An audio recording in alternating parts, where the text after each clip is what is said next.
wake me up when September ends. Definitely not, because then you would miss the rest of this podcast. I'm Baz Barrett, with me is Will Forrest, and welcome to Talk of the Trinity. If everything has gone to plan, you will be able to watch us on YouTube or listen to us audio through the podcast of your choice. So for our exciting options, time recording, we've got the YouTube. What are our social media handles to find where we are by the time this podcast goes out? So we've got our YouTube channel and you can just search Talk of the Trinity for that. But if you want to be really lazy and you're already on Twitter, if you bang in at Talk Trinity, that's at Talk Trinity, the pinned tweet will most likely be highlighting this podcast. In fact, I'm 100% sure it will be. And if you click on the link to the YouTube page, you'll be able to find our other 8 podcasts from this season and 4 or 5 from previous before lockdown, and we had to have our extended break from recording. Yeah, I mean, it was, the equivalent of cruciate knee ligament injury. And now we're back, bigger and better than ever before. Speaking of being back bigger and better than ever before, that brings us nicely on to where the Villa squad is currently or not. At the conclusion of the transfer window, at the time of listening, we're coming up to the end of the international break. So the dust has settled in terms of the first few weeks of the season. Some of the new signings getting time on the field. How did you think our transfer window went overall, Will? I am rather happy with our transfer window in regards to the incomings and the outgoings. There was a massive clamour on Twitter for a defensive midfielder, but I like to think that Dougie has shown that he can play that role, maybe not as the break-up sort of midfielder, but definitely as a deep-line playmaker. And not to forget that when he actually plays as a DM and not a central midfielder, Marvellous Nakamba has done a marvellous job for us. You think about that game against Arsenal last year, beat them 1-0. Everybody was cooing over him, really. Yeah, and I suppose if you're going for a quality, not quantity argument, then I think you'd say in terms of the starting 11, as things we touched upon in previous podcasts, it's pretty good, you'd say. I suppose the only thing in relation to the centre of the park is whether we've quite got the depth, if a couple of injuries, or people have to isolate with COVID during the course of the season. I mean, I think inevitably that's not going to be an issue that goes away. And I suppose that is linked into how much of an opportunity the young players are going to get and whether they take it or not. I mean, we've already had, we're talking about in the podcast we did after the Brentford game, Chukwuemeka playing in centre midfield at 17. I think he captained the England under-19s, and clips going on, well, not just online, probably people who are watching the game as well saw it, great assist that he did for one of our goals. And yeah, I think some people were rather perhaps generously trying to say we don't need to worry about not having Grealish anymore, which I think is probably a bit too soon to say that. But it is going to be that case of whether the youngsters are able to step up in those circumstances. Not that we wanted to give them the curse, but we talked about Conor Hourihane with Dave of the Irish Lions. He's gone. I mean, in terms of, I think that's quite it's a big call in terms of, I think Hourihane wanted to play, so we respected that, but you could have seen a scenario in which we would have gone, sorry, we need the numbers, so back off to the bench you go. So in that sense, if getting rid of a reserve centre midfielder is a risk, is in terms of now fully committed to Louise, McGinn, I think in that central midfield, the Canberra's the backup, and then, we'll fill in with youngsters as and when required. Yeah, I think as well, we've got that forgotten man, haven't we? Morgan Sanson, who he's like a new signing for us. He didn't get the run of games to get him up to speed that we would have liked, but you can understand the Villa taking that opportunity to get him for so cheap when only 6 months before, a year before, he's been bandied around for double the price that we got him. And the squad depth there, I'm not surprised Harahan's gone. It's a shame that he has, because he was a good servant to us. Didn't say anything bad about the Villa, but made it very clear that he wanted to play first-team football, and his opportunities were obviously numbered, or limited even, at Villa Park. The writing was on the wall with the Brentford game. There's depth there, but saying that, I do worry that if we have to isolate certain players or they're injured against a Sky 6 team, if that had been Young, Louise and Chukwuemeka against Man City or Man United, it might not have gone as nicely for them as it did in the Brentford game.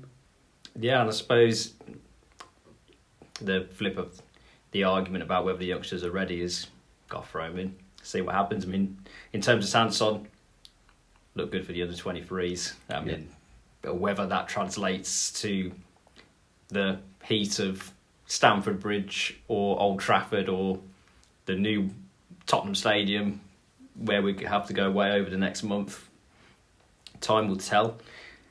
We've almost managed to go a whole 10 minutes without talking directly about the big transfer signing departure that dominated this transfer window. Won't talk too much about the outgoing of Jack Grealish, but what the club have said is that the outgoing of Grealish allowed the influx of free players in an attacking sense to, in effect, replace him and to reshape the attacking portion of the lineup moving forwards. Do you think we've done that? And in terms of the 100 million that we got for Grealish, how well do you think we spent it in terms of replacing him? Well, from the early signs, I think it's excellent business that we've done. We've made a profit of 5 million, really, though I'm sure that 5 million probably went straight to Man United in loan fees for Axel Twanzebe. But you look at Grealish and you look at his output for the team last season, and he got 6 goals, 10 assists. That was over 2/3 of the season. He was injury prone in some ways. He liked to have a few months off each season, didn't he? Whereas I appreciate Bailey's got injured straight away, or he came to us with a slight knock. He had 25 minutes against Watford or thereabouts, without wanting to sound like Steve Bruce. And he got an assist. You've got Danny Ings, who's got 2 goals and an assist already. And you've also got Emiliano Buendia, who's got a goal.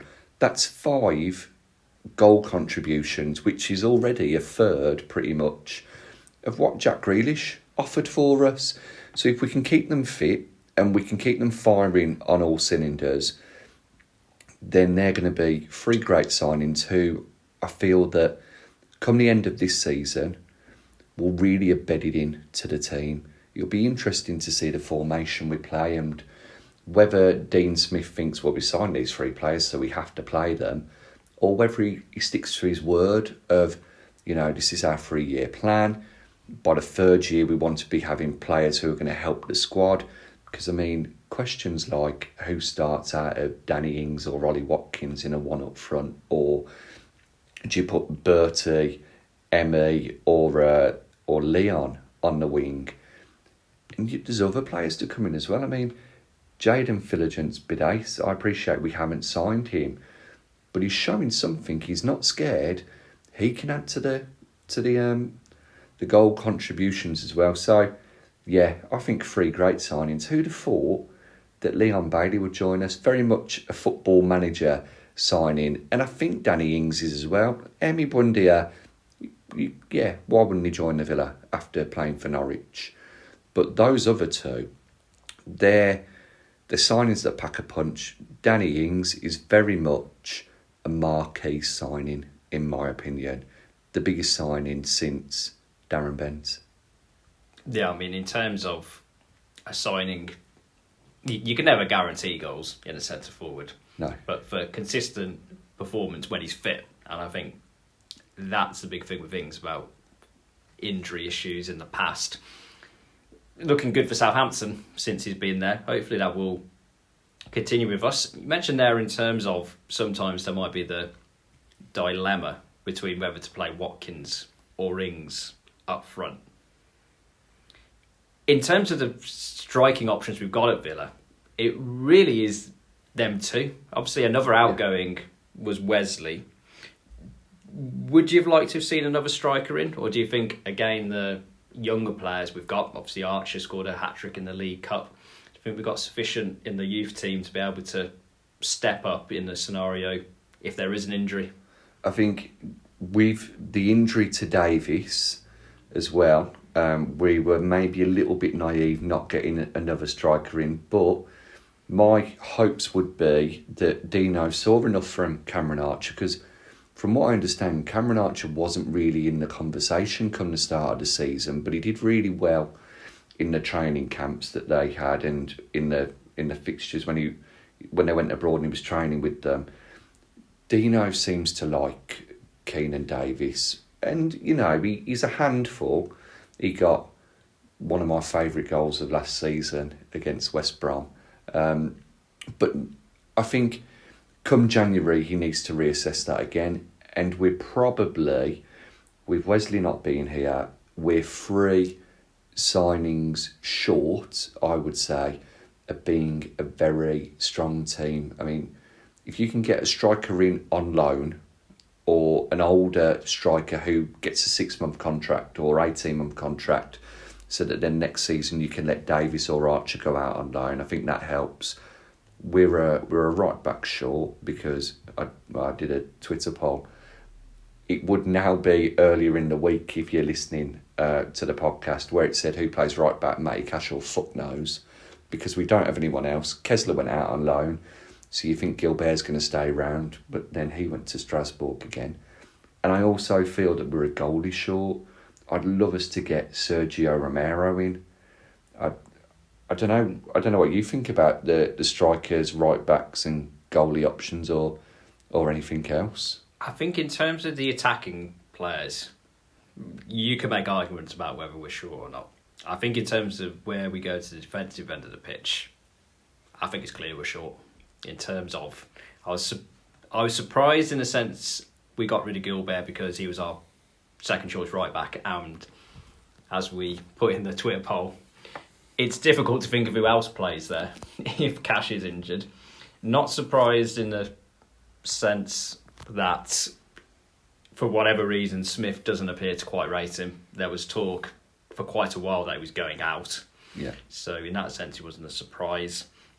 Goalkeeper, yeah, I mean it's difficult in terms of getting a backup for Martinez, because realistically, unless Martinez is injured or getting chased off the field by a medical man, he is going to be playing every week, and could happen. So, well, yeah. Stay tuned later to see whether he did or not. But in terms of Romero, in terms of quality, yeah, definitely you'd have him in. He's obviously been back up at Man United for a while. Would he go to another club to be back up again? Maybe. I mean, in terms of, you have mainly older English goalkeepers, to be honest, get to the stage where they just become career backups. But then they're in there to be third choice, to be the English number on the Premier League squad of 25. Get to sit in the stadium and have a cup of tea during the game. Whether Romero would leave to Villa to do the same again as he's been doing at United, it'd be a pleasant surprise for me. I mean, I could think, as you alluded to, it could be first choice somewhere, quite a decent level, and I think that may play against it. But am I worried if we had to play Jed Steer in goal for a particular period of time in the Premier League? If you're looking, mention that 3-year plan for the ambition of the club to kind of be challenging for Europe, in that sense, yeah, I'll be worried if you're going to play Steer for a period of time. If it's in terms of where we were kind of more when we came into the league, of just trying to stay up, he's not a terrible goalie. solid, I think, is probably the word you could use to describe him, as we touched upon when we did the goalies for the Ultimate 11. Decent in the Championship when he came in that promotion run-in, but there is a gap, obviously, between the Premier League and the Championship. So I think it's a tricky one, because Martinez signing, it was almost too successful, because in terms of Spurs have had it on the other end of the pitch with Kane when he wasn't wanting to leave in previous seasons, about who wants to be the backup striker to Kane, because if he's fit, he's not going to play. I mean, you might get a game when he injures his ankle, which he does for a few weeks a year, but apart from that. And central defence, we brought in Twanzebe on loan. With Courtney Holes, I think there was talk that he may leave, but he's still there. So I think in terms of centre backs, you got to say we're covered. In terms of 4 is a decent number to carry, and in terms of the theme of getting the youth players in, I'm sure we've got somebody knocking around still who we can bring in from the academy. Definitely. I mean, you've got Lemaine, Bogard and Sil Swinkles, who both featured for the Netherlands at their youth level in the week. Courtney Hawes, I think, offers a good option at left back as well. I mean, I know it's only the Championship, and we've just been saying about Steer, but Hawes looked really comfortable at left back in the Championship. Even without his pace, he could play a ball. He could knock it around, pinpoint passing, very good from there. Probably a bit too slow at times. Maybe he'd be better off as a DM, Dino, if you're listening. But Twanzebe, what a monstrous signing. And the talk today, with it being Tuesday, is that he wouldn't be opposed to joining us on a full-time basis. Well, hopefully if Twanzebe still wants to join us at the end of the season, it means that everything has gone well for us in the remaining games and that the season's been a great success, and so has the transfer window. So now we've established that the future is going to be a great success as a result of the transfer window just gone. We're going to move back to the past once more in the latest instalment in our Ultimate 11 team of the last 30 or so years in the Premier League and a slight stint in the Championship. We might get a Championship player in there. I suppose we'll wait and see. But if you haven't listened to our previous few podcasts, we've been going from goalkeeper all the way through to strikers in respect of the Ultimate Villa 11. We've done goalie, right back, 2 centre backs. So this week we're going on to left back, and we've split the deliberation into 3 decades. So we've got 92 to the 2001-2002 season, then we've got 2002-2003 season to the 2011-2012 season, and then we've got the 2012-2013 season to the present day.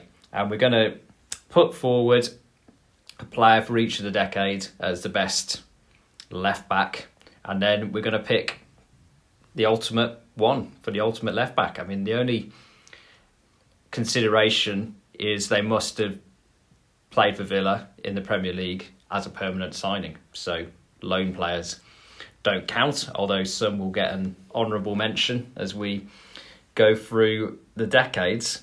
But that's about it, really, in terms of the rules. I mean, we're posting our team as we go along. We're putting it open to the fans to have their say. And we're having, some interesting debate that we're raising on the Twitter page.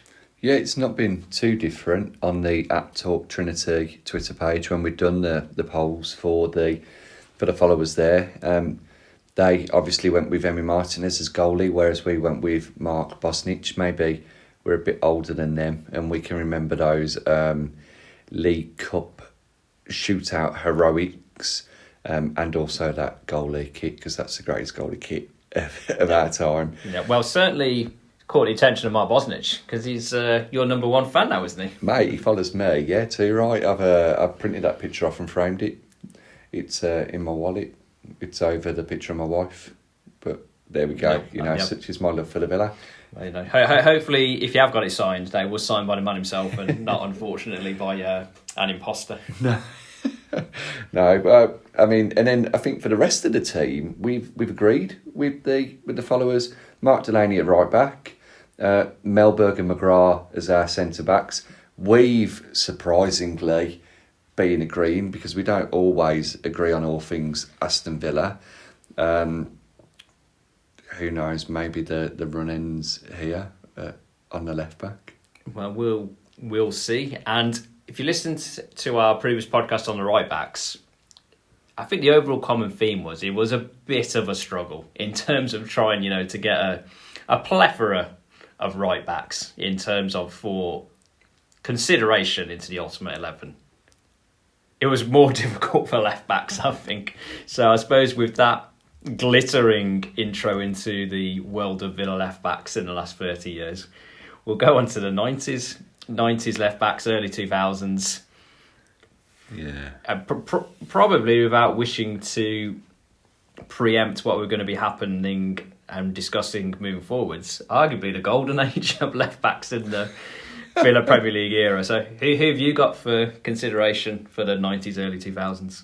All right, my player for consideration for me would be the right man for the job. Yeah, you like what I did there. It's got to be little Adam Wright. What an amazing left back he was. I don't think he gets the credit he deserves. He joined us initially. He was number 2. He played right back a couple of games. Moved over to that left wing back role under Brian Little. And what a stalwart he was for the team. He was very small height-wise, but my days could he leap in the air. It's like he had a little trampoline with him that he throw on the floor right before he had to jump for a ball. I can remember him winning headers against people who were like twice his height. No.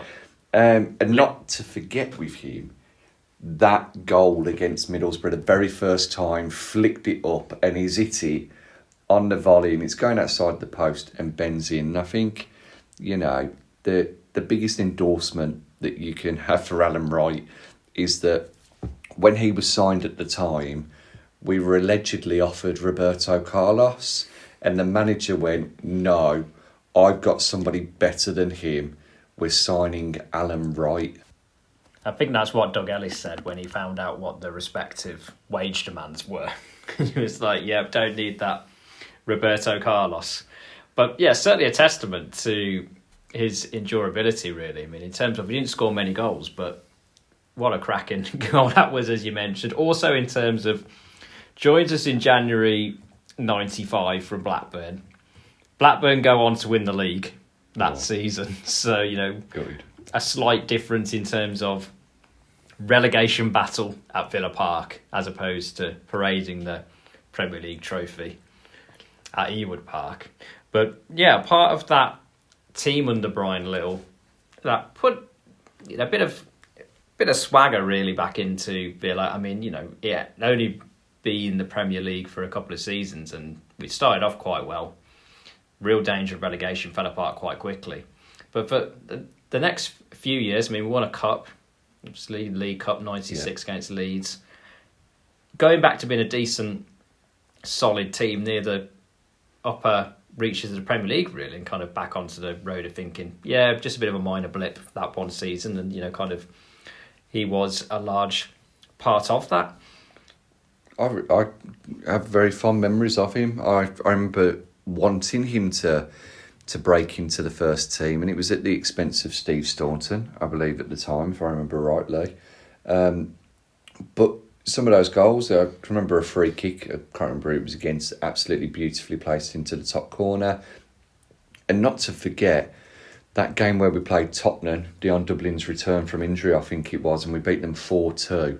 And he scored another absolute belter. But he was a player who, as you say, featured in successful teams for us. He featured when we won that League Cup.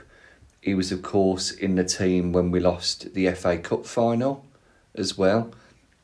He was a good servant over, I think he was around about 7 years for us. Yeah, I mean, left 2003, 2004 to go to Middlesbrough. Then kind of... They all do. Yeah, funny enough, in terms of kind of meandered around a little bit, quite a few loan moves really. And then a bit of a renaissance towards the end of his career. Plays 2 years at Cheltenham and 2 years at Fleetwood.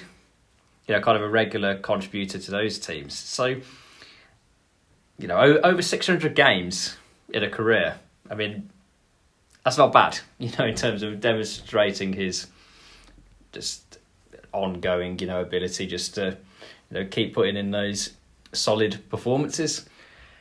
You mentioned him in terms of who the only realistic, I would say, competitor, subject to a curveball that I'll throw in there.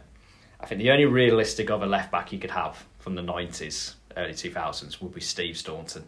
He's come up a few times in recent podcasts with the international fans. Yeah. Obviously part of the Ireland team doing well at that time. Obviously talking about great goals. Remember, it was mentioned previously his goal against Man United in the league 92-93 over at Old Trafford, where we got the draw. Kind of maybe the reputation slightly perhaps sullied, if that's the right word, because of being there for the second spell, kind of associated, rightly or wrongly really, with, a downturn in Villa as a force, kind of the Graham Taylor kind of era where it wasn't the greatest to watch, kind of culminating in big defeats that we won't mention. But yeah, I mean, I think in his heyday, obviously we bought it from Liverpool, who, the successful team of the 80s, and, kind of still kind of a feeling that they still had plenty to give. So solid signing for us at the time. I think he was a great servant as well. Not quite the longevity of Alan Wright. And as you mentioned, Alan Wright was the one who took Staunton's place in the team ultimately.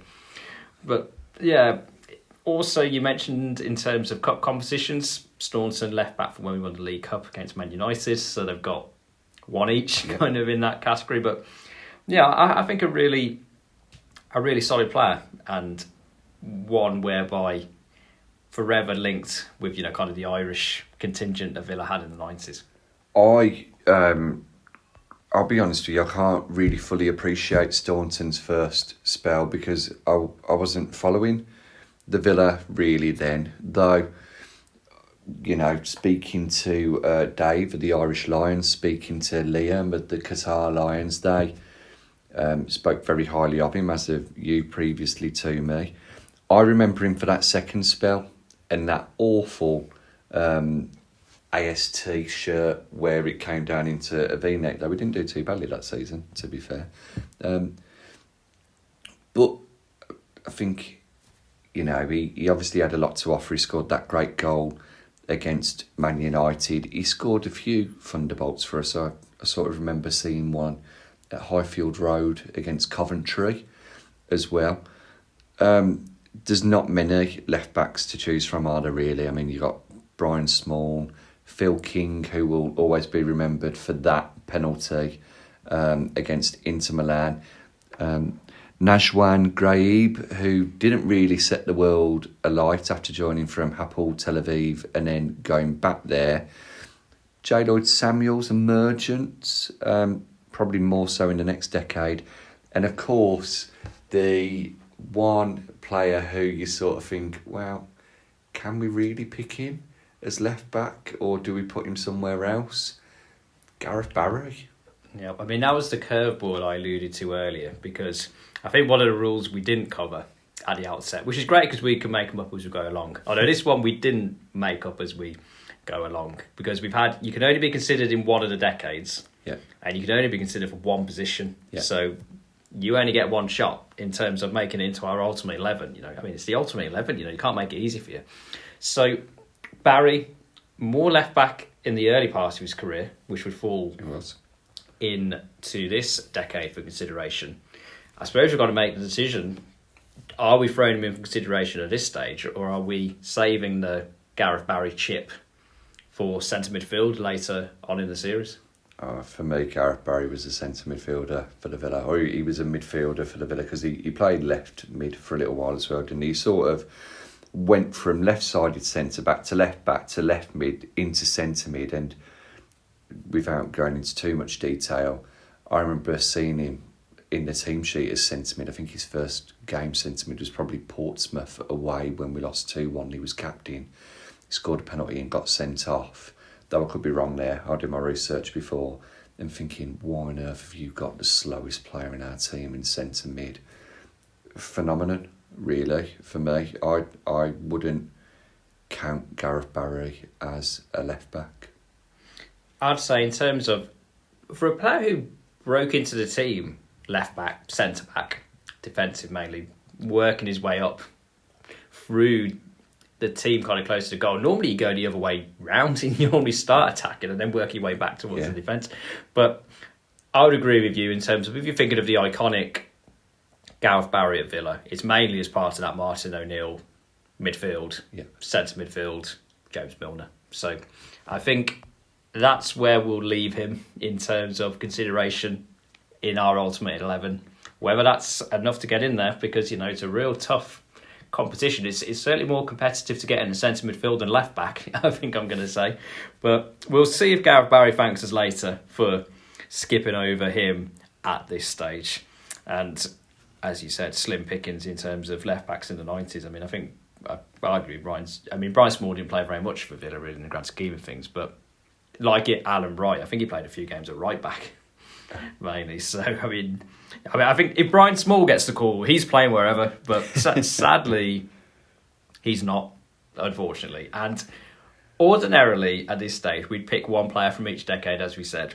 Okay. Going to leave that to see how many actually we find going later on. In terms of whether we need some players to make up the numbers kind of later on. We got Barry Gareth at left back. Yeah, I mean, we got all sorts going on. Speaking of all sorts going on, moving on to the 2000s. First candidate I'll throw up there in terms of left back for this decade. You mentioned him before, broke into the Villa system, the Villa team, kind of at the back end of the first decade in the Premier League. It's got to be J. Lloyd Samuel. J. Lloyd Samuel, rest in peace. What horrible tragedy that was when he passed away. He was a great player. He was a flamboyant left back, wasn't he? You know, he was happy to go attacking down that left wing, right-footed left back if I remember correctly. Scored a couple of goals against Charlton. His first one for the Villa being that he cut in on the edge of the box and bent the ball in front of the Holt end. I mean, what a way to endear yourselves with the Villa Park faithful.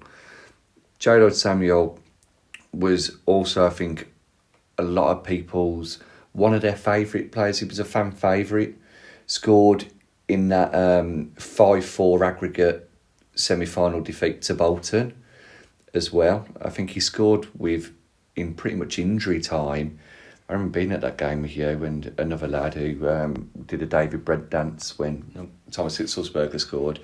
But remember Samuel scoring and us thinking that we got pretty much another 40 minutes of the game left. Such was the game, but we didn't. Yeah, I'm very happy with you saying J. Lloyd Samuel. Yeah, in terms of my Samuel memories, we're from that season where we played Bolton in the Cup. We played every game in the league. Also played every game in the league the season before. So, real consistency in terms of that left back for a few years. I mean, he kind of fell out of favour a bit under O'Leary as time went on. I mean, it was a real situation whereby the team began to struggle defensively. So, it's always tricky to be there in that situation. Played a few more games, funnily enough, in the Premier League for Bolton. you know, so impressed them, and then kind of ended his career in Iran, which I didn't remember. Played a few seasons for Estagel, which I may have pronounced badly, so I apologise for our Iranian listeners. But yeah, I mean, I think, the fact that he came through the youth system also, kind of gives you a tick in the fan box as well. It's kind of more defensively solid than I think possibly got credit for. You mentioned the attacking play, obviously probably what he's more remembered for. But there was serious kind of talk for a brief spell when he was at the top of his game for Villa about potentially, getting an England cap. Didn't quite work out. I mean, he played a couple of games for, I think, Trinidad and Tobago, a bit later on in his career. But yeah, I mean, that was the type of level he was for those kind of couple of seasons. And, great player, great loss. I've been told by our Iranian fans that he actually finished his career in Paykan after Esteghlal, so he got another season there. So, always doing the research for the Iranian fans. And doing the research in terms of left back, so probably more tricky than trying to find the history of the Iranian Pro League. If it isn't Samuel, have you got any other candidates for this decade? I do. I actually think we're a bit stronger in this decade than we were the last decade in regards to the number of choices we've got. Maybe not the length of service and that, but you've got Wilfried Baumer, who, or Boomer, whichever you prefer to call him. I'm sure he'd correct you or two-foot you if you got it wrong. He was a fan favourite, I think, because people used to shoot at him quite a bit. Yeah. Got that unfortunate injury, I believe it was in the Intertoto qualifier, wasn't it, where he picked up a nasty leg injury. Scored his first goal for us against Newcastle with a right-footed drive that took a massive deflection. 1-0 down, beat them 4-1. Scoring against and beating Newcastle is always going to make the Villa fans happy. The other one, who I would put out there, and he didn't have the best of times, similar to what we were mentioning with Luke Young when he was at Villa, joined that same period. Stephen Warnock. Stephen Warnock was very good at Blackburn, joined us, and I think Villa fans saw it as a great signing at the time. Played a few games in central midfield under those McLeish days. I think he scored against Bolton when we lost 2-1. Yep. And we felt we had to win to stay up. He was a player who fell out of favour with O'Neill for whatever reason. But, another candidate who in that first maybe year and a half was very, very good for us and helped make us a very strong unit defensively. Funnily enough, I had two realistic candidates for left back for this decade.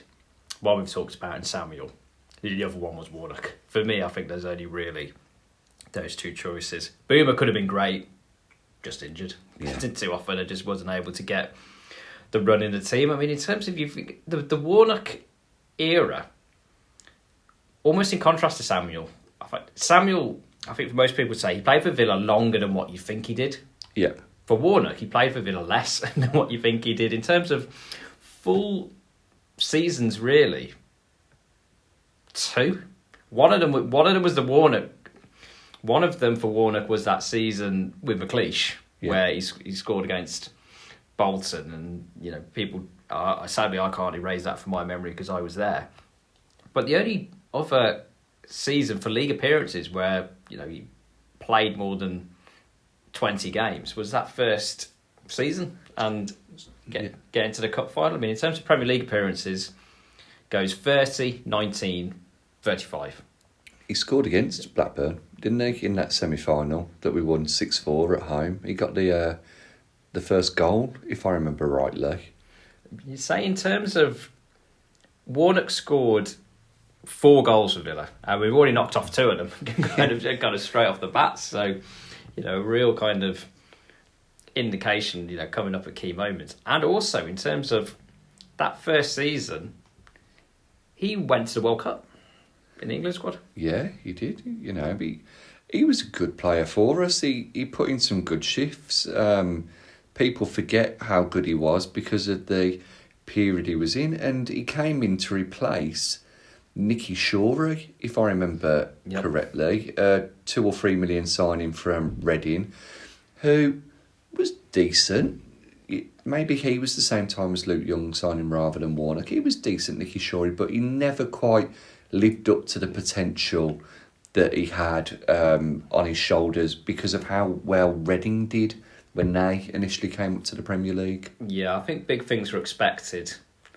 Even though that Reading team got relegated second season, I think there was still a feeling, a couple of good players. I mean, another one from that Reading team who made their way to Villa, Steve Sidwell. I'm going to throw this out there now without having done the research for centre midfielders, but Steve Sidwell will not be my pick for centre midfield in the Ultimate 11, so this might be the only time we mention him. But yeah, so there's kind of the feeling of Reading being able to produce some good players. So didn't quite, he was decent, and I think the thing is, we had Warnock who was better than decent, and kind of came in for the money, played in a team that was doing well at the time, and a bit like O'Neill, unfortunately, and that era just ended a bit too quickly in a bit of a disorganised, of fashion. I mean, in terms of after Villa, I mean, he plays for. I mean, all our left backs appear to go to Bolton because he was on loan at Bolton. Leeds plays there when Leeds were thinking that they in the Championship at the time, thinking the Premier League's our era, and then where you look at their team then compared to now, and you're like, oh, God, it was a bit optimistic kind of back then. Derby plays for a couple of seasons there. Wigan plays a few seasons at Wigan, and then Burton and Bradford, where he ends kind of on loan. In terms of scrambling around for other left backs, got Aaron Hughes. I think he was kind of a bit of a player who went across the back line, depending on what's going on. Liam Ridgewell, I think, played a few games at left back. But yeah, I mean, I think in terms of left backs from this decade, a bit of a slim at picking. And I think throwing the curveball in terms of the 90s left backs, not picking one, I think we're going to have to pick one for the 2000s to see if we get into the final reckoning, as it were. I think realistically, between Samuel and Warnock, who are you going for? Joe Lloyd-Samuel, without a shadow of a doubt. I mean, Stephen Warnock, as we say, didn't get the credit he deserved. He did very well to come back from that bomb squad, as did Alan Hutton, at the time. He always seemed to put in an effort for us, but Joe Lloyd-Samuel was a very good left back for us over a longer period, and he was more of a fan favourite than Stephen Warnock. I'll go for Joe Lloyd-Samuel. That would be my pick. I think before I looked at the numbers, I was thinking that Warnock might be in with more of a shout, but when I actually did the research and had a look, it's like, can't be anybody but Samuel, really, for the 2000s. So we've nailed one into the final reckoning. If you thought that was tough listening, wait until you see who we got kind of coming from the 2012-2013 season up to the present day. It's, well, you got to, I think the best you could say is solid, probably, for the choice. So I'm going to throw in, to begin with, what you may call the definition of solid. It's probably the incumbent, Matt Targett, really. I mean, he was brought in, Southampton. Yeah, 18 mil. Yeah, been on loan at Fulham. I think there was a feeling that it's a bit much in terms of the amount we paid for him. I think there's a feeling if he was in the left back position for a few seasons, then yeah, it's probably worthwhile. I think the first season was a kind of bit of a toss up between him and Taylor, kind of who was playing left back. I think there was a bit of a struggle. I think defensively the whole team was struggling kind of that season, so that didn't help. Last season, solid. I think a much better second season, and we'll see where we go with the third season. Not a great start, but obviously early days. So with that low bar to begin with, who are you throwing in for a potential candidate for the 2010s left back? The only person who I can really throw in is Ali Sissoko. No, it's not Ali Sissoko. Funny enough, he's up there. Well, in terms of choices, he's up there. He had a few good games, didn't he, at the start of that one season under Lambert when we went to Liverpool and won 1-0. I'm going to have to do it, and there's going to be a collective groan, and people are going to turn off the YouTube channel at the moment. But bear with me, hear me out. Neil Taylor is, I think, the only other person who we can consider now. You're sat there smirking a little bit at the thought of Neil Taylor. I think the sad thing is, we're struggling for options here, so he automatically gets elevated into the conversation. I don't think that Neil Taylor was anywhere near as bad as people made him out to be. He wasn't the greatest left back of all time. I think nowadays the problem with fullbacks is that fans look for an attacking output from them, such as the modern way of playing. And because he didn't offer anything going forward, people forget that defensively he was solid enough. He was never anything more than a 6 or 7 really out of 10 for most of the time. I remember going to see us in the Championship against Middlesbrough, smashed them 3-0. And he put in a colossal tackle on the halfway line. Everybody seemed to roar at it, realised it was Neil Taylor, and quickly stopped cheering. He was fantastic in that game. He always put a shift in. Well respected in the dressing room as well, from what I understand. Does a lot for his community behind the scenes in regards to the Premier League also, and getting people from his background into football as well. And he wasn't too shabby at Swansea, really, you know. What I would say about Neil Taylor, but firstly, I like my left backs to be able to pass, which, you know, was always a bit hit and miss about where the ball was going when he was there. I think it was more the excitement when we signed Neil Taylor, because I think he came in with a swap deal, kind of for IU. Yeah. And there was the feeling Wales had just done well in the Euro 2016. We were in the Championship by that point, and there was a feeling of, it's actually really good, you know, in terms of, this is a really good signing, you know, compared to where we were. And I think he's, you know, thinking, oh, he's gonna do really well in the Championship. And for me, just never happened. I mean, in terms of, there were moments, as you said, there were moments where there were flashes. I just think it was too inconsistent. I mean, I don't think he ever really just quite settled into.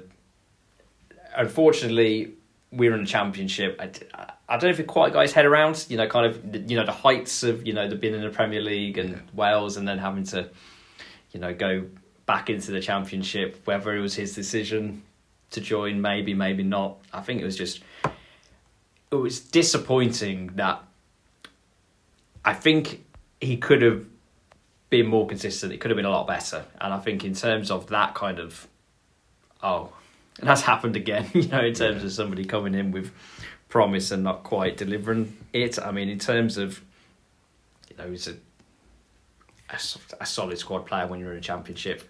And unfortunately, I mean, the only thing I could say about Neil Taylor is that I wouldn't automatically say he was worse than Joe Bennett, which is, you know, when you delve into that in more detail, Joe Bennett was left back for Villa, first choice for a few seasons under Lambert. One of the players brought in where a lot of players were brought in for not much money, trying to really spread it thin in terms of any expenditure on one particular player in a struggling team, admittedly. And you mentioned in terms of sometimes the fans getting on the back of Taylor. I think Bennett kind of got a bit of a reception sometimes, as it were. And I think for me personally, I think it's just because I don't think he was good enough for the Premier League, frankly. Joe Bennett wasn't a left back, was he? Let's be honest, really. He should have been playing a little bit further forward because he couldn't defend. But he had quite a good delivery on him, and he had nice hair. So I think the real shame for this period is that we're not talking more about Jordan Amavi, because he started life well, got that horrible injury when he was out on France under-21 duty, I believe it was. Wanted to stay with the Villa after they looked after him. Bumped into him in the mailbox, I remember as well, for it was my stepson Jake's birthday on the day, and we got him to sign a piece of paper and he said happy birthday Jack, which was great. Jake loved it. Yeah. But eventually he did go, and he's gone on to do very well. He was a Moneyball signing. There was a lot of negativity around that, and I'm sure that we'll come to that in a later podcast. But it's a shame Jordan Amavi isn't being spoken about with more prestige to his name. I know we were linked with him again not that long ago in regards to coming back as a player to battle Matty Target, but if he came back now, let's be honest, as well as we are doing and as well as we think we're going to do, it probably would be a bit of a step down from Marseille. Apart from them, we've had a couple of other left back. Ali Sissoko, I remember signing him and thinking, why? Ender Stevens was there, who's actually gone on to do a lot better as well. Yep. And then we had Tony Moon, who wore that lovely kit where it looked like we'd spilt Ribena on a bit of it, scored a great debut goal, and then he was done. No, to be fair, I'd probably retire after that goal. Well, it was a great run and finish, but we never saw him again. So, in regards to this era, there's really, really, really slim pickings for the two, and I know who you're going to say, and I would agree with you. I mean, I'd say if you're really trying to pad it out in terms of darts, you've got to throw Richardson, played left back for a little bit, played left back in the cup final. Nathan Baker, Kieran Clark played left back for a few games. I think Amavi is the best left back we've ever had, frankly. Yeah, Kieran Richardson did not do too badly in the few games he was there. He was Sherwood trusted him, didn't he? And I think he was one of our best players in that cup final defeat to Arsenal. I remember him clearing shots off the line against some teams. Neil Taylor was trusted for a while under Dino, but then Courtney Howes, who's a natural centre-back, came in and soon got him out of the team for a period. But yeah, I mean, it's quite depressing, really, to hear about all of those left-backs. Yeah, I mean, usually you don't notice your full-backs, but this is kind of reflective of a team in transition, kind of, to put it mildly, in terms of over the last 10 years, the amount of left-backs that have actually been there and not been able to establish themselves. Target is going to be aiming to do that over the next few years. I mean, I think just in terms of picking somebody from the 2000s and 10s, just because, there's no chance of getting in my Ultimate 11, I might just throw Sissoko in just to wind you up. I think the problem, it looks as though with this left-back situation, it's sort of like the manager's got to transfer deadline day or coming towards the end of his budget, and someone's gone to him, so who are we going to play at left-back? And they're going, oh, shit. Who can we afford, type of a thing. And then on a match day, with some of them that you've mentioned, it's like, so who are you putting at left back then? Are you putting Tony Moon? Oh, God. Have we got anybody else who can kick the ball with their left foot? Yeah, we got Nathan Baker. Yeah, Chuck Bakes in, It's got to be Matt Target, hasn't it, really, for this period, in all seriousness. Yeah, if we were being serious, we're throwing Target in. So, we've got Target. We've got Samuel. Because I knew we needed some backups coming on, I didn't dismiss Staunton all right. So we got them in for the final four, as it were. You've gone Alan Wright for the 90s. I would go Staunton, actually, to be honest. But that may not matter, depending on the next question, in terms of who gets that one position at left-back in your Ultimate 11. For me, we don't have to worry about the later years. There's only one challenger to the crown for me. It's not Steve Staunton and Dave. Liam, I hope you haven't turned off. Alan Wright is a challenger to the crown, but I'm going to go with J. Lloyd Samuel. And I'll be honest with you, if you said to me, before we started looking at left-backs, who is it that you would put there, I'd have gone Alan Wright, I think, as my first choice left back. I wouldn't have even remembered J. Lloyd Samuel, really, unfortunately, and I don't mean that to sound horrible, but from doing the bits of research, from the way he came through the team, through the setup, got into the team, thinking about him as a player and the memories that he brings back and how they were positive memories, quite exciting, you know. J. Lloyd Samuel would be my choice. Because, or maybe in spite of, we had so many kind of average kind of candidates to choose from, or no standout candidates. This has actually been the most difficult choice kind of for me so far. I think realistically you got your final three. I'd say Samuel, Staunton, Wright. I think are your final three. All good things come to an end, they say. Not this podcast, because this will continue to be great. But this is where the run ends, I think, in terms of the ultimate 11 staying the same. We're going to diverge here because I've got to go Steve Staunton for mine. I mean, in terms of any one of those three that we mentioned would have been a solid choice, you know, and maybe if you've had your time travel, J. Lloyd Samuel in his peak in the Martin O'Neill team, I think we maybe would have been having, you know, from my perspective, a different conversation. A few years of J. Lloyd and, you know, that kind of level would have tipped him over the edge, but all worthy inclusions, I'd say, and, you know, all consistent left backs playing a considerable number of games for Villa, but it's Staunton for me. So, I mean, in terms of the fans, we're going to put the vote out. We're going to put out we'll be generous. We'll give him a choice in the final four. I think Staunton, Rice, J. Lloyd Samuel, Target, and then you know, it'll be interesting to see where the fans go with this. I think we do 2 different votes for them. Being completely honest, let's do the final four for them, for their team, because they deserve to have those options. But let's just put out Samuel and Staunton for our team. And then whichever one it is that gets the most votes makes our ultimate team. At the end of the day, I'm quite happy for Steve Staunton to go in because I know that there's a lot of Villa fans out there who are very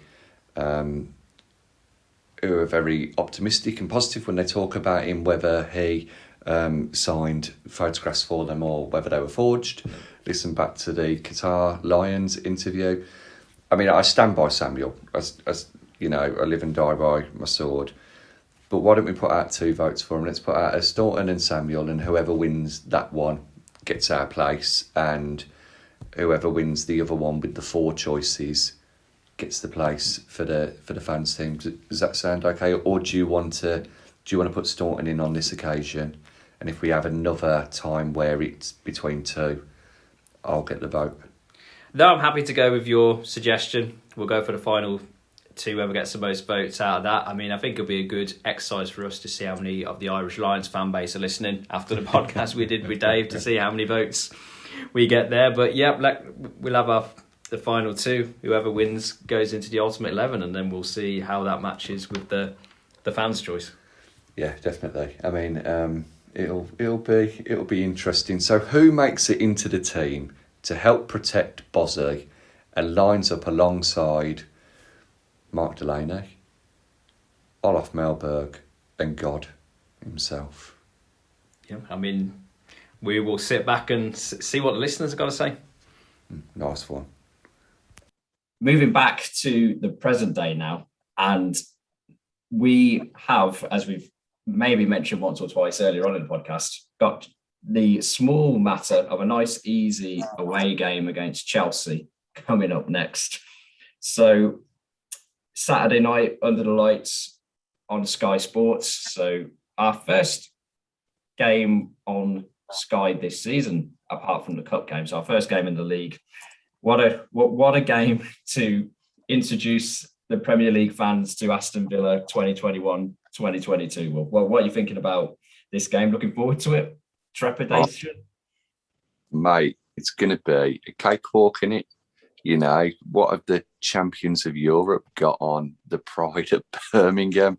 No, it's a great spectacle, obviously, for Villa fans to see how far we progressed, really, since Jack Grealish left. I appreciate it's only been this will only be our fourth Premier League game, and the fact that we don't have Martinez or Buendia available, but the rest of the squad seems to be fit and well, really out the ones that you'd expect to make the starting 11 apart from those two.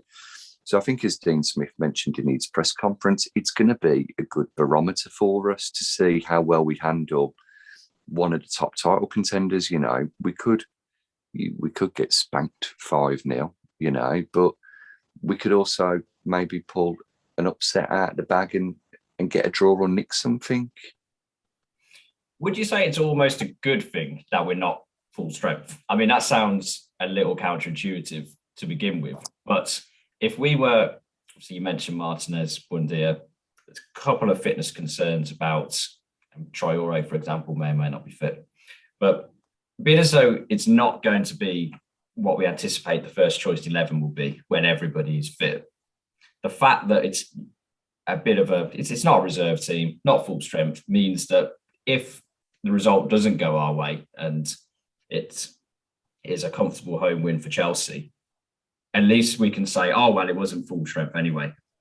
If we were playing full strength, probably, you know, our biggest test of the season, if we went and things didn't go particularly well, then perhaps that might have led to more of a negative reaction, even though realistically speaking, you know, as I said, Chelsea champions of Europe, favourites for the title, going to be very difficult, even if you've got your full strength team, everybody playing together. Or is that all a load of nonsense and we should be looking for full strength teams every game, looking to win and, you know, not writing it off so easy? I think, you know, I've always been a positive person when it comes to the Villa. You'll know from when we had a season ticket before, we could be bottom of the league playing a team who are top, and I'd be saying, yeah, we'll win it 2-1. For this one, I think we do have the get out of jail card in regards to we haven't got Martinez in goal. Traore should be back on the bench, you know, and Buendia started very well for us. He hasn't had the creative output or as much of creative output as we'd have liked, but you see how hard he's working defensively to try and help Matty Cash. So to an extent, I think we can say, oh, well, we didn't have Martinez in goal and a few players are just coming back to full fitness. But really, if we were to lose anything higher than 3-0, then I don't think we can use that as an excuse. And that sounds quite pessimistic and quite bad. I think 1-0, 2-0, 3-0, you can go, okay, well, we didn't have Martinez in goal and Buendia wasn't playing, so we didn't have that creativity. But if it gets to 4-5, and, you know, when we played Chelsea before and it's been 8, then it won't be a case of we didn't have everyone available. It will be a case of, well, there was only Martinez and Buendia missing. And anything more than 3-0, I'd be quite upset about, to be honest with you. We should be able to do better than that against any team with the players that we've got available. And speaking of the players available, one of the issues that fans are debating in the run-up to the game is precisely what formation we're going to play and what lineup we're going to have. I mean, in terms of, we put our predicted or preferred 11s on the Twitter page. I mean, I think, yeah, I had Steer in mind, but so Martinez is that good. He can play through a ban based on the lineups. But there is a bit of a debate going on about whether we play, you know, 2 up front, whether we're playing a deeper midfield 3. I mean, it's going to be interesting to see what team we put out. And, you know, in terms of one of the main players who I think it's going to be interesting to see where they play, if they do play, is Ollie Watkins. I mean, in terms of your predicted 11, you put him on the left. Realistically, I think if he does play, that is where he's going to play. But do you think that's where he's best suited for this particular game? And more generally, moving forward, would you be happy to see him on that left-hand side, or would you like to see him up front in a 2 with Ings? I think if he doesn't play up front this season, it's not very fair on him, really. He had a great first season for us, but as we know, a lot of players in their second season in the Premier League can tail off a little bit. I don't think we'll get that with Watkins. I appreciate it was only a cameo, really, against Brentford, but he looked a bit bigger. He looked a bit stronger. It could be because it was the first time I'd seen him live playing football and didn't realise his height and stature. I think he deserves to play up front, really. You know, he's got that high press. Otherwise, put him just behind Ings and get him moving up alongside Ings when we're trying to push teams back and they've got the ball in defence a lot. When you play at Brentford or when you play even a Man City or a Leeds who like to keep the ball at the back and knock it around. Danny Ings, though, likes to play up front in a 2 and he likes to drop into that number 10 role. So hopefully we'll see both of them up front. I appreciate that could mean a switch to 4-4-2, which a lot of Villa fans don't seem to want us to do because of the midfield situation. But when you realise that you've got Jacob Ramsey, you've got Morgan Sanson, along with Louise McGinn and Nakamba, who can play in midfield and play as part of a 2, I don't really think it's that bad. I mean, going back to your question, Watkins on the left for me today would be for this game, and it would be for games when we're playing against the best teams in the league, so that we can sort of leave Watkins up front a bit more, and Ings and Leon Bailey or Bertie Traore or Buendia, whichever one it is, and really just keep them up the field so that Chelsea, Man City, those sort of teams can't get their defenders forward.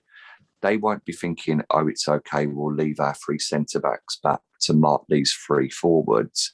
They'll be thinking, okay, now one of Alonso or our right wing-back, whoever that's going to be for Chelsea today, whether it's Chalobah or Hudson-Odoi or somebody else, they'll have to leave those back to outnumber our attackers, which will work in our favour, I think, because Alonso and that right side have got a good attacking output as well. I mean, Marcos Alonso only a few years ago was banging in goals left, right and centre from left wing back for Chelsea, and he seems to be in form so far this season. So that's my thinking behind it.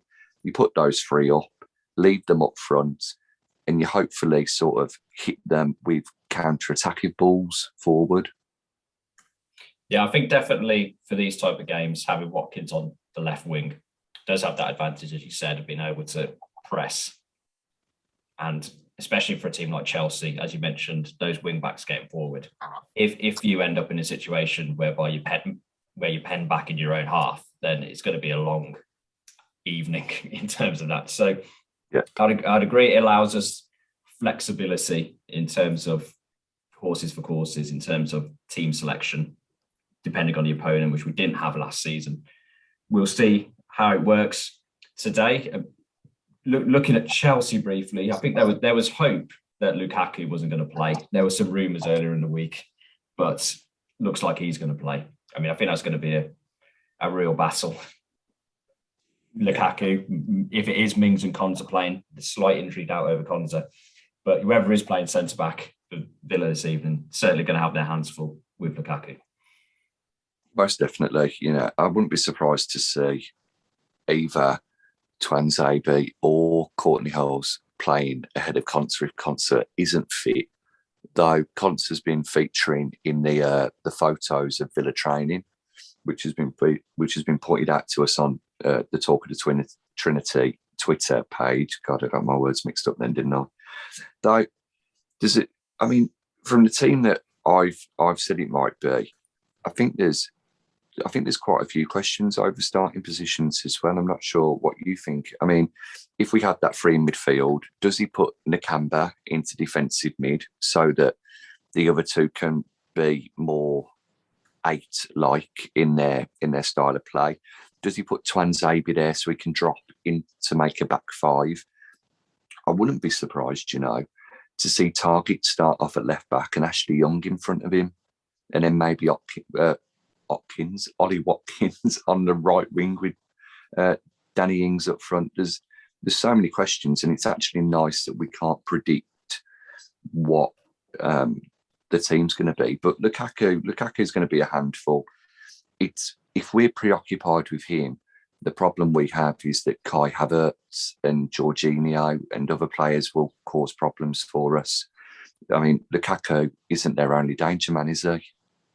No, I mean, arguably best squad in the league, Chelsea. So, as you mentioned, if one player is not on the game or kept subdued, there's plenty of others available to step up to the plate. And obviously, they got Tommy Tuchel as manager, tactically up there amongst the best in the league. So, be interesting to see how they adapt to Villa's formation, because I'm sure they would have, in training, gone under a few. And yeah, I mean, I wouldn't be surprised with 4 or 5 different formations we could put out tonight. You mentioned 5 at the kind of 3 centre backs, 5 at the back. I wouldn't be surprised if we did that. You know, I think in terms of Nakamba, if he's playing, that indicates more of a defensive kind of setup in the centre of the park, perhaps looking to get counter-attacks going on the wings. So, yeah, I mean, it's going to be one interesting team sheet. And you know, and this is a situation where we haven't got everybody available. So imagine how much fun we'd be having if we actually had a full squad. And yeah, I think that bodes well for the future. But that's the future. Today's the game day, Chelsea. How do you think this one's going? What's your prediction for the result, Will? Oh, I'm not very happy about the prediction that I'm going to say, but you know, I can quite easily, unfortunately, see Chelsea winning, and a lot of that is down to their quality, along with us not having our number one goalkeeper. I'm quite buoyed though by the fact that we beat them last time out. I appreciate they didn't have their fullest of 11s out for that game, and they had to swap goalie halfway through, but they still had a very strong team. And when we played them previously in other teams, we always put up a fight. We don't tend to really get turned over by teams. I think the last time we were properly turned over by a team was that 6-1 Man City. No, I could be wrong there. I think the best we can hope for is a draw. And I think if we do draw, it'll be a 2-2. But I honestly see Chelsea beating us 2-1 today. But I think it'll be that we hold out for a very long time against Chelsea. I think it'll be 1-1 going into like the 60th, 70th minute. And then Romelu Lukaku will unfortunately get the winner. What about you, mate? I agree that a draw, well, it's literally not the best result we could get. But I think realistically, if you're going to offer me a draw now, I'd bite your hand off. In terms of we haven't got the full strength team available. Chelsea, we mentioned their quality.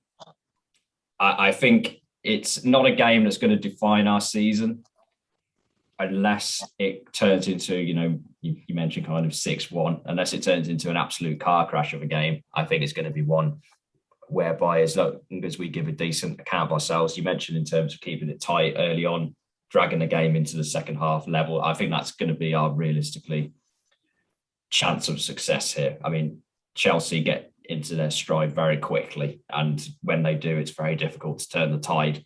So if we go in, bit of a football cliche, if we go in level at half time, maybe the crowds have a few things to think about, get a bit concerned. Also, different things for Chelsea to think about, because they've generally been fairly comfortable in their wins this season. I mean, even when they had 10 men away at Liverpool, it was a draw in the end, but they were very comfortable in terms of their possession. That was a very good defensive performance.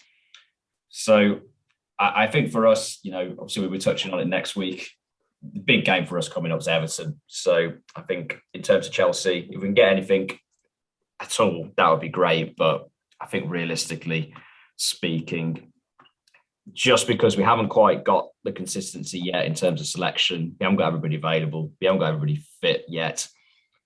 I think in the end that will tell. And unfortunately, I think Chelsea will win 3-0. If I'm being honest, it's just one of those situations whereby the circumstances haven't quite lined up for us. I mean, they got a lot of quality. Chelsea. If Lukaku wasn't fit, then my prediction would be that we'd win. But I think in terms of his leading the line, he's just brought so much to Chelsea, and they had a lot to begin with.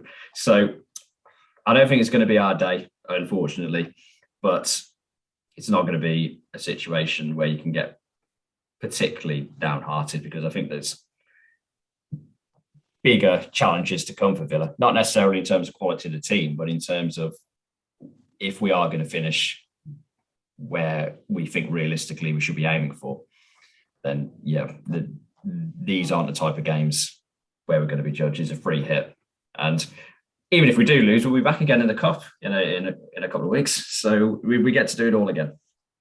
Yeah, I think you're right. There's games where we're now expected to win and we're expected to get points. You look at the first 3 games, we're expected to get 9 points, if not 9, then 7. Chelsea is definitely one where we're not expected to go and get something away, whereas maybe at home, depending on how well we're doing at the time, we may be, the fan base may expect a draw. But the other big thing today that goes against us really is the fact that if Chelsea win, it's 600 Premier League wins or something like that for them. Only the second team to do it, and who better to play than Aston Villa when you need that sort of landmark victory, or you're celebrating something, or when you're in a really bad slump of form. We just tend to be that team for them, don't we? Yeah, when you need a win, it's our better call. Well, actually, I was going to say better call Saul, but I got Saul on the bench potentially this afternoon. So if they do need further input on the field, they can call Saul. But if you want something sorted, call Villa. And as you said, they're usually happy to oblige in these scenarios. But yeah, home games, I've been there where we played Chelsea at home. Atmosphere is really good, in terms of getting behind the players and also getting at Chelsea, really. and that's part of it. Generally speaking, their record at Villa Park isn't great in comparison to other, if you can call them big teams, records at Villa Park, like Man United, in terms of, were TVs even invented the last time we beat Man United at home in the league? It kind of feels that long. But yeah, it's little too soon in terms of being able to draw any definite conclusions out of the performance today if we lose. Of course, if we win, then we're definitely going to win the league. But, we'll leave it on that positive bombshell of that turn. If we win today, we're definitely guaranteed the league. I think we've managed to dig ourselves out of a potential hole in both predicting Villa to lose by leaving on that positive note. So I think we turned that around pretty well. Yeah, definitely. Well, there's always next week against Everton, and I'm sure we'll be in more positive spirits when it comes to playing them. We can guarantee a draw, can't we? Then with Everton next week. As a minimum, put that in your back pocket, and then tune in to see if we are predicting any more than that. Speaking of tuning in, if you're listening now, you have tuned in somewhere, but we have a plethora of social media channels where you can get involved with all things Villa. Will, what are the channels that the fans can get involved in? Well, if they're listening to this, then they're on YouTube, and our YouTube channel, all you need to do is search Talk of the Trinity, look for that old circular Villa Lion badge with Talk of the Trinity written across it, a bit like Looney Tunes. You've got us on Twitter as well. It's at Talk Trinity. It's that same badge, and you'll see a plethora of tweets and ramblings about all things Aston Villa. On top of that, though, we have also now got Spotify. You just have to search. You just have to search for Talk of the Trinity. You have to scroll through a couple of God podcasts, also an Irish University podcast, and there you'll find that Villa Lion again with Talk of the Trinity going across it.